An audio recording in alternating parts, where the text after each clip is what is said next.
దండోరా movie story ఏంటంటే కులమే పంచప్రాణాలు అని బతికే శివాజీ గుండెపోటుతో చనిపోతాడు. బతికున్నన్ని రోజులు కులమే గొప్ప అని బతికే శివాజీ అంతిమ సంస్కారాలు చేయడానికి తన కులమే అడ్డుగా మారుతుంది.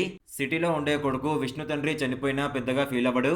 కూతురు సుజాత ఎప్పుడో చనిపోతుంది. కొడుకు పట్టించుకోకపోవడం, కూతురు చిన్నతనంలో చనిపోవడానికి శివాజీ ఎలా కారణమయ్యాడు? కులం కోసం బతికే శివాజీకి కులమే శత్రువుగా ఎలా మారింది? వీటన్నింటికీ పరువు హత్యలకు సంబంధం ఏంటి అనేది మిగతా స్టోరీ. కులాంతర ప్రేమలు, వివాహాలు, తర్వాత పరువు హత్యలు ఇలాంటి కాన్సెప్ట్ తో ఇప్పటి వరకు చాలా సినిమాలే వచ్చాయి.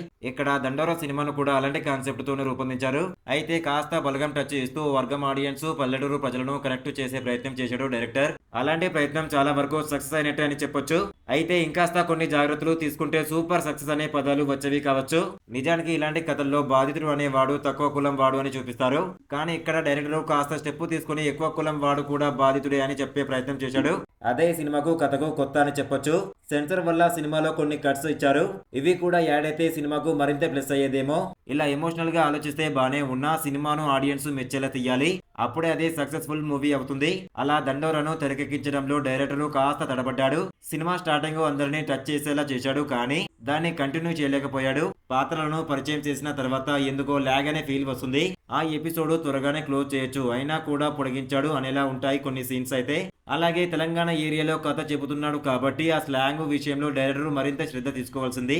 మళ్ళీ ఇంటర్వెల్ ఎపిసోడ్ ఓకే, కానీ అక్కడ నుంచి అయినా సినిమాను కాస్త పరుగులు పెట్టిస్తే బాగుండు అనిపిస్తుంది.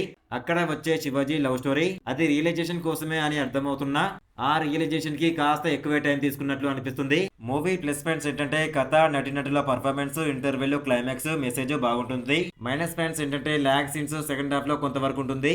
మొత్తంగా మంగాపతి మారిపోతే ఇలా ఉంటుందేమో. దండారా మూవీకి నా రేటింగ్ వచ్చేసి 2.75 అవుట్ ఆఫ్ 5. ఇలాంటి ఇంట్రెస్టింగ్ మూవీ రివ్యూస్ కావాలనుకుంటే మన ఇన్స్టాగ్రామ్, టెలిగ్రామ్, వాట్సాప్ గ్రూప్ లో జాయిన్ అవ్వండి. బెస్ట్ న్యూస్ వస్తాయి ప్రతిరోజు. డిస్క్రిప్షన్ లో లింక్ ఇచ్చాను, ఓపెన్ చేసి చూడండి.